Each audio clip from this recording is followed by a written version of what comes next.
السلام عليكم، ازيكم يا بنات؟ عاملين ايه؟ يا رب تكونوا بألف خير وفي احسن حال. وحشتوني جدا جدا جدا من اخر فيديو.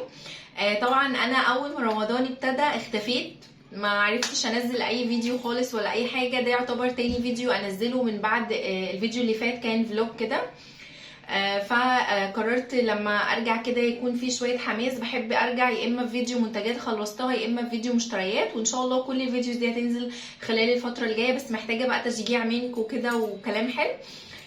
فالنهارده فيديو منتجات خلصتها ورأيي فيها.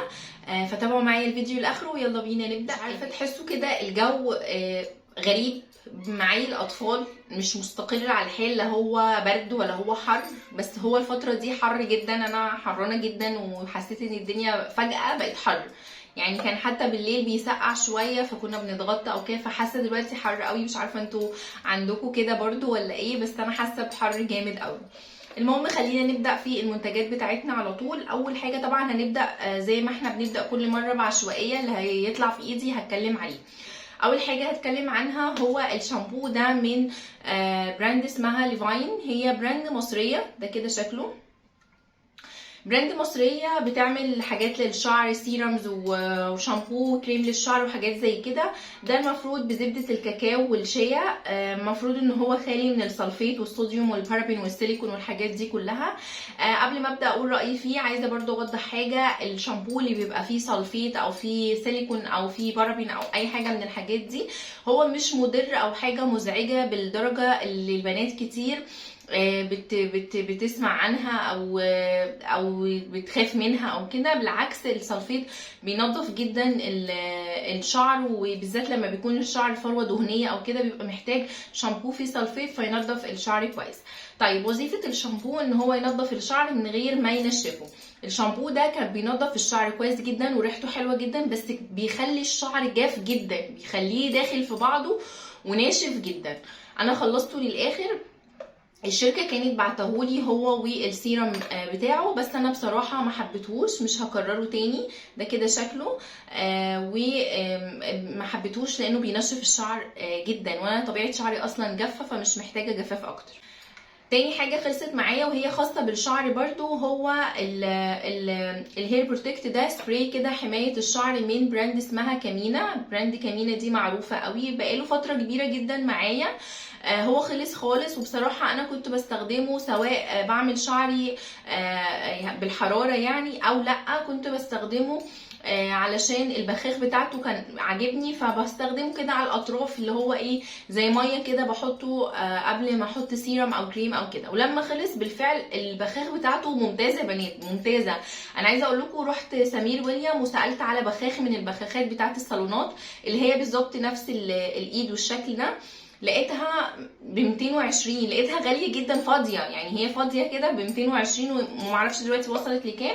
فانا قلت اعمل بس الفيديو ده عشان الشكل، وهشيل بقى الستيكر ده وهعمله هستخدم بخاخ. وانا بالفعل عملت كده. هو لما خلص غليت ميه في الكاتل وفضيته فيه، وبقيت ابخ كده على شعري لما باجي ابله علشان ارطبه. وعايزه اقول لكم من الحاجات الفرق جدا في شعري ترطيب يومي، فلازم قبل ما ارطب ببل كده الشعر، بحيث ان هو اما يتحط عليه الترطيب الميه دي تسحب الترطيب اللي اتحط. فالبخاخه بتاعته ممتازه، وانا مستغليه العلبه في كده يعني. لكن هو كسبراي حمايه من الحراره كان حلو، كان وسط على قد فلوسه. انا كنت جايباه بحاجه و50، بس مش هكرره تاني. هشوف حاجه تانية تكون الحمايه بتاعتها اعلى، لكن انا مش هكرره تاني. كمان من الحاجات اللي خلصت معايا هو الجونسون شاور جيل ده، اللي هو بملح البحر. شايفين الكلمه اللي تحت دي؟ ملح البحر.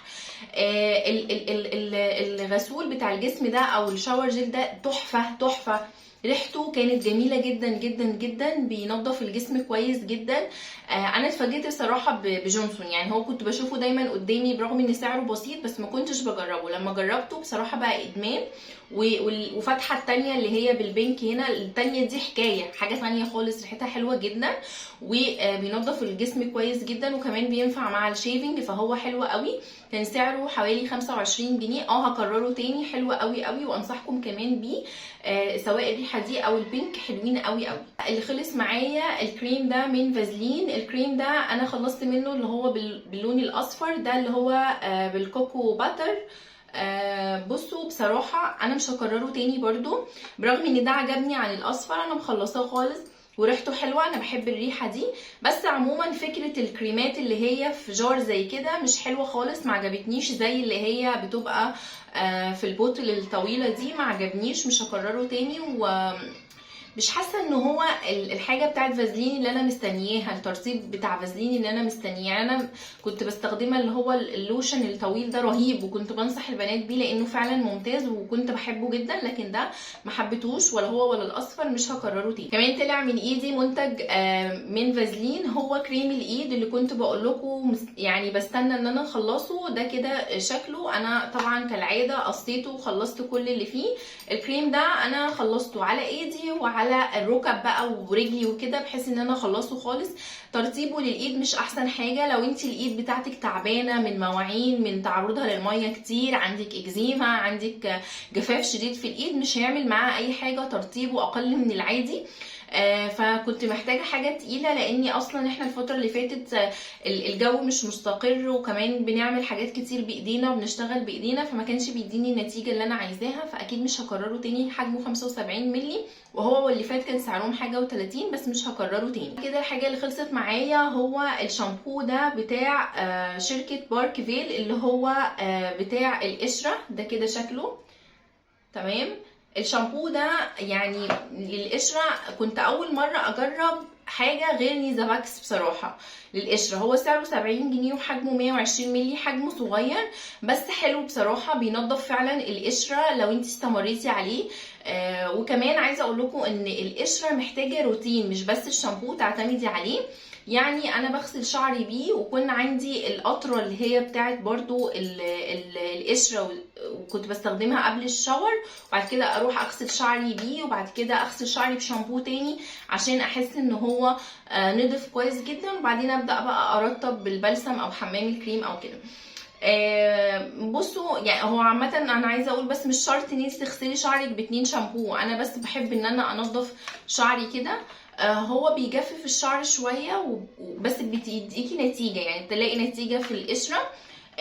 هو سعره 70 جنيه بس. انا يعني لو هقارنه مثلا بنيزاباكس، انا شايفه ان نيزاباكس اقوى وهو سعره ارخص، فلو انا هجيب نيزاباكس تاني، لكن ما اعتقدش ان انا هكرر ده. لكن هو ما كانش وحش معايا بصراحه يعني. بعد كده منتج للعين اللي هو ستار فيل، اللي هو كريم العين من ستار فيل البامب ده. الكريم ده حجمه كبير جدا 30 مللي.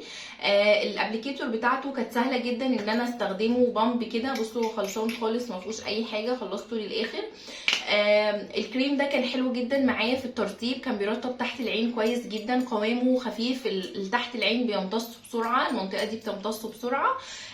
سعره كويس جدا على حجمه، لاني جربت حاجات اقل في السعر، اقل في الحجم واغلى وشايفاها نفس الافكت. فان شاء الله هبقى اعمل لكم فيديو مقارنه الحاجات الرخيصه والحاجات الغاليه، علشان لو حد حابب بدايل يعني. بالنسبه لي كان حلو، بس طبعا انا ما شفتش اي تاثير تاني، لاني زي ما قلت لكم من زمان انا مش بعتمد على كريمات العين لتفتيح تحت العين، ولا ازاله الانتفاخات اللي تحت العين، ولا الهالات، ولا اي حاجه من الحاجات دي. انا برطب تحت العين لان المكان ده ما فيهوش غدد، فما فيش حاجه ترطبه، فانا بستخدم له كريم مخصوص علشان نرطب بس المنطقه دي. لكن انا مش مستنيه اي حاجه تاني من الكريم. كان سعره تقريبا 145 جنيه، موجود في الصيدليات، وحجمه حلو جدا. قعد معايا كتير جدا، قعد معايا حوالي 6 شهور او 5 شهور، فكتير يعني، قعد معايا كتير. حلو قوي قوي لو حد عايز كريم ترطيب للعين، انصحكم بده لانه فعلا ممتاز وحبيته جدا. السيرم بتاع لوريال هتلاقوا الحاجه شكلها يعني مهلوك شويه او تعبانه شويه من سيف، لانه هو ما بيصدق يلاقي علب فاضيه ويقعد يلعب فيها. ده انا كده مظبطه شكلهم يعني. سيرم لوريال اللي هو بالهيالورونيك اسيد، اللي هو اللاين اللي لونه بيربل ده كده شكله. السيرم ده ممتاز يا بنات في الترطيب، حلو جدا، كان بيرطب البشره كويس جدا بالذات في الشتاء. بحطه قبل المرطب على بشره منديه كده، كان فعلا بيحافظ على الترطيب بتاع البشره وبيديها جلو حلو جدا. طيب هو حلو وسعره حلو ومتوفر في الاسواق. مين ما يجيبوش؟ اللي بشرتها حساسه جدا من العطور، لان هو في نسبه عطور واضحه مش قليله. انا ما اتحسستش منه بصراحه، ما حسيتش ان العطور دي مضايقاني. لكن انت لو بشرتك حساسه وبتتضايق من العطور ما انصحكيش بيه، ممكن يعمل التهاب او تهيج في البشره. لكن بالنسبه لترطيبه هو ممتاز جدا. طيب سيرم الهيالورونيك اسيد ده من الحاجات الاساسيه في الروتين؟ لا، مش من الحاجات الاساسيه في الروتين. يعني انت لو بتستخدمي كريم مرطب مكوناته فيها هيالورونيك اسيد هتكتفي بيه، مش محتاجه ان انت تجيبي سيرم فيه سيرم مخصص يعني للهيالورونيك اسيد نفسه. النسبه بتاعته 1.5%. ده كده شكله، لو حد عايز يجربه هو حلو وممتاز، وبصراحه ما كانش فيه اي عيب بالنسبه لي غير موضوع العطور. بعد كده خلصت الكريم بتاع لانوسيل اللي هو من بايوليب، شركه بايوليب. لانوسيل ده من الحاجات الحلوه جدا بالنسبه لي. جل، هو قوامه جل، هو خلص خالص. قوامه جل بيرطب البشره كويس جدا، مناسب للبشره المختلطه مايله للدهنيه والبشره الدهنيه. ولكن انا بشوف ان الحاجات المرطبات الجل لو انا محتاجه ترطيب قوي ما تعتمديش على الجل. انا بحس كده، بحس ان انت لازم برضو يبقى فيه نسبه كريم كده او نسبه ترطيب عاليه. انا بحس الجل قريب جدا لجل الصبار، فبحس ان انا ما باخدش الترطيب اللي هو اللي البشره محتاجاه، خصوصا لو انت ما بتشربيش ميه او في فتره زي فتره رمضان الصيام والوقت اللي بنشرب فيه ميه قليل. خصوصا كمان ان احنا يعتبر رمضان جاي في فتره برضو الشتاء شويه، فاحنا مش بنعطش قوي، فبرضو الجسم بيبقى ناشف، فترطيب الجل على البشره اللي بتبقى ناشفه مش بيبقى احسن حاجه. لكن في عز الصيف والعرق والبهدله اللي بنشوفها البشره الدهنيه بالذات هتحبه، ممكن تعتمد عليه هو لوحده مفيش اي مشكله. بالنسبه لي من الحاجات الحلوه اللي سعرها كويس واللي حجمها حلو، مقارنه بحاجات كتير بره واخده ضجه على الفاضي وما تستاهلش الضجه دي يعني. فده بالنسبه لي حلو جدا، انصح بيه البشرات الدهنيه. ومن الحاجات اللي خلصت معايا هي الليب بالم بتاعت نوكس. ده كده شكلها. الليب بالم دي انا كنت جايباها في مشتريات البلاك فرايداي وكده. بصوا انا خلصتها خالص، مفيش اصلا فيها اي حاجه، يعني انا واخده كل حاجه جوه. بصوا للامانه ترطيبها بالنسبه لي ترطيب عادي جدا، زيها مثلا زي ترطيب لابيلو، زي ترطيب اي زبده كاكاو عاديه، تمام. لان انا اختبرتها زي ما قلت لكم قبل كده في لما كانت شفايفي مشققه، اللي عالجتها بتاعت بيزلاين الزرقاء. بتاعت بيزلاين الزرقاء دي ممتازه جدا جدا جدا، لو حد فعلا شفايفه تعبانه يجيبها على ضمانتي، ممتازه بترطب وبتعالج. لكن بتاعت نوكس هي مش بتعالج، هي بترطب بس، وكمان ما مش بتثبت على الشفايف، تلاقيها في خلال ساعتين راحت خلاص، مفيش اثر ليها نهائي وتقعدي تجددي. انا كنت حطاها في جيبي على طول علشان اقعد اجددها، بس هي خلصت خالص مش هجيبها تاني. طبعا اللي في جار بتاعت نوكس اللي في جار كنت جربتها زمان جدا. انا بالنسبه لي القوام اللي في جار تقيل قوي، يعني عايز مثلا كانها ليب ماسك، يعني ماسك ليلي، عايزه بالليل بس وما تاكليش ولا تشربي، لانها تقيله جدا وفيها زي حبيبات كده. فكان الملمس ده بالنسبه لي بيضايقني فما حبيتهاش. لكن اللي في قلم كده ترطيبها عادي جدا. فانت لو عايزه حاجه تعالج وترطب ممكن تجيبي بيزلاين حلوه جدا، فدي انا مش هجيبها تاني. ده كمان للشعر هو السيرم بتاع ليفاين، نفس الشركه بتاعه الشامبو. ده كده شكله. ده انا عملت لكم زي ريل صغير عنه. هو مرطب للشعر، سيرم مرطب للشعر بالارجان. المفروض ان هو برده بارابين فري وسيليكون فري وصوديوم فري والحاجات دي كلها.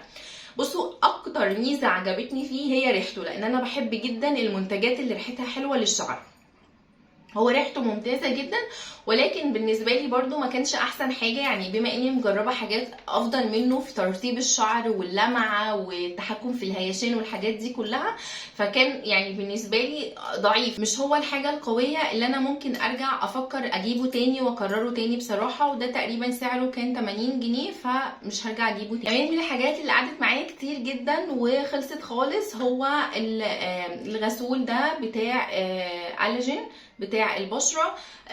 هو مخصص للبشره الدهنيه والمختلطه مايله للدهنيه. الغسول ده ممتاز جدا جدا. انا جايباه بقالي كتير. بصوا انا خلصته للاخر، دول كمان ميه فيه. هو فوم كده بتحطي منه 2 بامب او بامب، وبيرغي كده على البشره، بينضف البشره كويس جدا. حتى لو انتي ما رطبتيش بعده هتلاقي البشره مش مشدوده او فيها الشده دي زي باقي الغسولات او معظم الغسولات. فهو بالنسبه لي كان حلو جدا، وكمان فيه ساليسيليك اسيد فممتاز للبشرات اللي فيها حبوب او اثار حبوب. بالنسبه لي حلو جدا جدا. حجمه 200 مللي وكان سعره 175 جنيه من الصيدليه، بس قعد معايا كتير، فمقارنه بالحجم والسعر والمده فهو مش غالي خالص بالنسبه لي. وكمان متحمسه جدا ان انا اجرب باقي اللاين كله من البراند دي، كريم العين وكريم البشره، بس ان شاء الله قدام شويه. وبرده اكيد هشارك معاكم يعني تجربتي معاهم. بس هو ممتاز، ممكن ارجع اكرره تاني لو انا مثلا ما حبيتش ان انا اجرب حاجه جديده واقول لكم رايي فيها او كده. ممكن ارجع الجا له تاني. من الحاجات الحلوه جدا جدا جدا، ومبسوطه ان انا جربت حاجه زي كده وطلعت براند مصريه. كمان الحاجات اللي خلصت وانا بصراحه زعلانه انها خلصت، هو الديودرنت ده كلمتكم عنه كتير قوي، من براند ارم اند هارم. ده اللاين اللي اسمه اسينشالز. في لاين تاني انا جبته هتلاقوه ان شاء الله في فيديو المشتريات قريب. اللاين ده حلو قوي، ريحته حلوه، كميته كبيره جدا 71 جرام. قعد معايا من شهر 6 اللي فات ولسه هو خلصان دلوقتي، وهو كمان ما خلصش خالص يعني. دي وقعت فانا مش عارفه استخدمه، بستخدمه بايدي فبيقع وكده. بس هو ممتاز، ريحته حلوه جدا، بيديكي احساس الثقه بالنفس والنظافه الشخصيه كده. انا برتاح جدا جدا في الديودرين الستيك. بحس كده براحه، وبحس ان بقى مفيش احتكاك في المنطقه دي. طبعا كل واحد وراحته، في ناس ترتاح في الرول اون، في ناس بترتاح في السبراي، كل واحد هو حر يعني. بس انا حبيت قوي الستيك وحبيت النوع ده جدا جدا، عشان كده قررته تاني. بس لاين تاني، وده اول ما ينزل هكرره تاني على طول يعني. هو حلو جدا. اخر حاجتين معايا، خلصت الجليسرين ده الطبي ومفيهوش غير حاجه صغيره. الجليسرين ده بحتاجه في ايه؟ ساعات لما بيكون اللوشن بتاع البشره خفيف مثلا وانا محتاجه اعزز من ترطيبه، ممكن اضيف معاه شويه جليسرين بيعززوا شويه من الترطيب بتاع اللوشن. بس مش بحطه على اللوشن جوه العلبه، لا انا بحط على ايدي شويه من ده وشويه من ده، واعمل لهم ميكس وابدا ان انا ادهن بيه الجسم. فبحس ان الترطيب عالي لو اللوشن ترطيبه ضعيف. فدي كانت من الصيدليه وسعرها مش غالي، ومش عارفه هرجع اكررها تاني ولا لا بما اننا داخلين على الصيف. مش عارفه يعني. بس هو عموما الجليسرين مش غالي. اخر حاجه معايا ودي كررتها كتير قوي، هو الكريم بتاع نوليفير، اللي هو ده كده شكله. بس هما داخلين في بعض، هو المفروض طويل بس انا قصاه.